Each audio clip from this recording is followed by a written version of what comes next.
Hi friends, എല്ലാവർക്കും പുതിയ വീഡിയോയിലേക്ക് സ്വാഗതം. ഇന്ന് നമ്മൾ ചെയ്യാൻ പോകുന്ന ഒരു കംപ്ലൈന്റ് എന്ന് പറഞ്ഞാൽ ആക്റ്റീവ വണ്ടിയിൽ നമ്മൾ വൈബ്രേഷൻ വരുന്നുണ്ട്. അതായത് നമ്മൾ ചെറുതായിട്ട് ഇങ്ങനെ ആക്സിലേറ്റർ കൊടുത്ത് വണ്ടി എടുക്കുന്ന ടൈമിൽ തന്നെ വണ്ടി നല്ല രീതിയിലുള്ള ബോഡി വൈബ്രേഷനും അതുപോലെ തന്നെ നമുക്ക് പെട്ടെന്ന് ഉണ്ടാകുന്ന പവർ പ്രൊഡ്യൂസ് ചെയ്ത് വണ്ടി പെട്ടെന്ന് തന്നെ ഫ്രണ്ടിലേക്ക് ചാടി നീങ്ങുന്ന ഒരു കംപ്ലൈന്റ് ആണ് നമ്മളൊരു കസ്റ്റമർ നമ്മളുടെ പറഞ്ഞിട്ടുണ്ട്.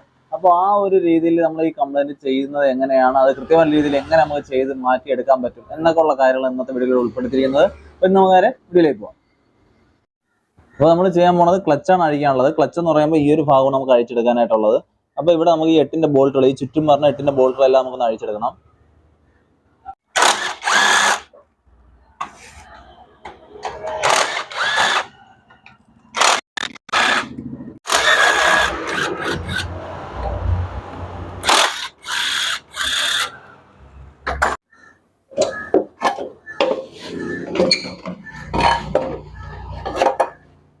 ഇപ്പോൾ നമ്മളെ ക്ലച്ച്, ഈ ഒരു ക്ലച്ച് നമ്മൾ ഫുള്ളായിട്ട് അഴിച്ചെടുത്തിട്ടുണ്ട്. ഇനി നമുക്ക് ഇതിന്റെ ഈ ഒരു പോർഷൻ അഴിച്ചെടുക്കണം. അതുപോലെ തന്നെ ക്രാങ്കിന്റെ ഈ ഒരു ഭാഗത്ത് ഈ ഫാനും നമുക്ക് അഴിച്ചെടുക്കാം.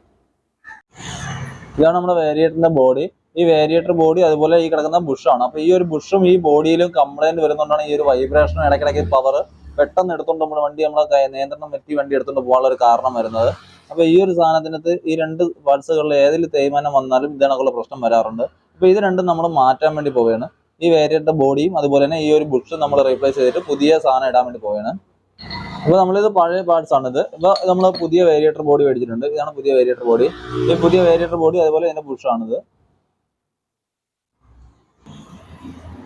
നമ്മൾ ബുഷെല്ലാം ഇതിലിപ്പോൾ ഇട്ട് സെറ്റ് ചെയ്തിട്ടുണ്ട്. ബുഷെല്ലാം ഈ ഒരു ടൈറ്റ് വന്നു കഴിഞ്ഞാൽ ഈ ഒരു വൈബ്രേഷനൊക്കെ വരാനുള്ള കാരണമാകും കേട്ടോ. അപ്പോൾ ഈ എല്ലാ ബുഷും ഫ്രീ ആണെന്നുള്ളത് ചെക്ക് ചെയ്യണം. ഇപ്പോൾ എല്ലാ ബുഷും നമുക്കിത് ഫ്രീ ആയിട്ടുണ്ട്. ഇനി നമുക്ക് വെച്ച് അടയ്ക്കണം. അടച്ചതിന് ശേഷം നമുക്ക് ഇതിന്റെ സ്ലീവ് വരുന്നുണ്ട്. ഇതാണ് നമ്മുടെ സ്ലീവ്. അപ്പോൾ ഈ ഒരു സ്ലീവിന് എന്തെങ്കിലും വിധത്തിലുള്ള കംപ്ലൈന്റ് വന്നു കഴിഞ്ഞാലും ഇതിനുള്ള പ്രശ്നങ്ങൾ വരാറുണ്ട്.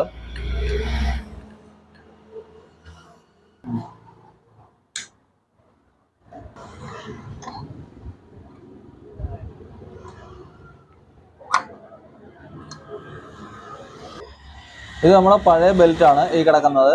അപ്പോൾ ഈ ഒരു പഴയ ബെൽറ്റ് ഉണ്ടാകുന്ന കംപ്ലൈന്റ് എന്ന് പറയുമ്പോൾ ഈ സാധനം ഇങ്ങനെ വെടിച്ച് വരുന്ന കാണാൻ പറ്റും പഴയ ബെൽറ്റില്. അപ്പോൾ ഈ ഒരു പോർഷനിൽ ഇങ്ങനെ വെടിച്ച് വന്നു കഴിഞ്ഞാൽ ഈ ഒരു ബെൽറ്റ് കംപ്ലൈന്റ് ആണെന്നുള്ള കാര്യം നമുക്ക് മനസ്സിലാക്കാൻ പറ്റും. അപ്പോൾ ഈ ഒരു വെടിച്ച് ഇങ്ങനെ വന്നു കഴിഞ്ഞാലും ഇതിപ്പോൾ വൈബ്രേഷൻ വരാനുള്ള ചാൻസ് കൂടുതലാണ്. അതുകൊണ്ട് നമ്മൾ ബെൽറ്റ് മാറണം. അപ്പോൾ ഈ പഴയ ബെൽറ്റ് മാറ്റിയ ശേഷം ഇതാണ് നമ്മുടെ പുതിയ ബെൽറ്റ്. അപ്പോൾ ഈ ഒരു പുതിയ ബെൽറ്റിന് ഈ ഒരു പോർഷൻ കംപ്ലൈന്റ് വരത്തില്ല. അങ്ങനെ ഒരു സ്ക്രാച്ച് പോലെ നമുക്ക് ഇവിടെ കാണാൻ പറ്റില്ല. തേയ്മാനം വരുന്നതുകൊണ്ടാണ് ഈ ഒരു പ്രശ്നം ഉണ്ടാവുന്നത്. നമുക്ക് പുതിയ ബെൽറ്റൂടെ ഇടാം.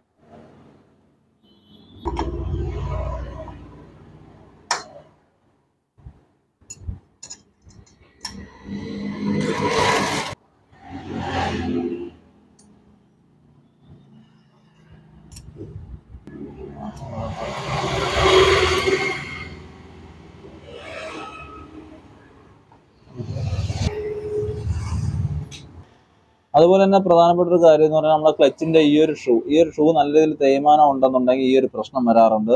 വൈബ്രേഷനും അതുപോലെ തന്നെ വണ്ടി പുള്ളിയും കുറവും തേരിയൊക്കെ കയറുന്ന സമയത്ത് സൗണ്ട് വ്യത്യാസം കാര്യങ്ങളൊക്കെ വരാറുണ്ട്. അപ്പോൾ ഈ ഒരു ഷൂവിന് എന്തായാലും പ്രശ്നമില്ല. അപ്പോൾ ഇത് തീർന്നു കഴിഞ്ഞാൽ ഇതിനൊക്കെ ഒരു കേസ് വരാറുണ്ട്. അപ്പോൾ എല്ലാവരും ശ്രദ്ധിക്കണം കേട്ടോ. വണ്ടി അഴിച്ചാലും ചെക്ക് ചെയ്യണം ഈ തീർന്നിട്ടുണ്ടാവില്ല എന്നുള്ളൊരു കാര്യം. അപ്പോൾ നമുക്ക് സെറ്റ് ചെയ്യാം.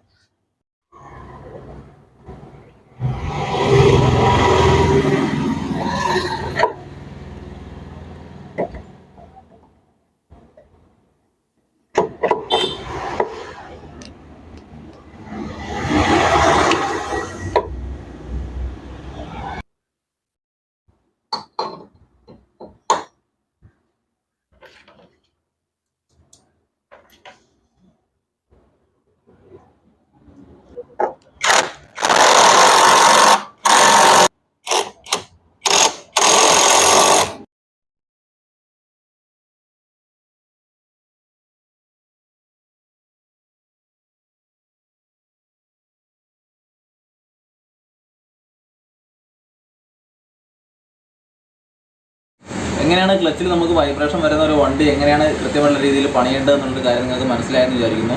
ഞങ്ങളുടെ ചാനൽ നിങ്ങൾക്ക് ഇഷ്ടപ്പെടുന്നവരാണെന്നുണ്ടെങ്കിൽ ചാനൽ സബ്സ്ക്രൈബ് ചെയ്യാൻ, ലൈക്ക് ചെയ്യാൻ മറക്കരുത്. നമുക്ക് അടുത്തൊരു വീഡിയോ കാണാം.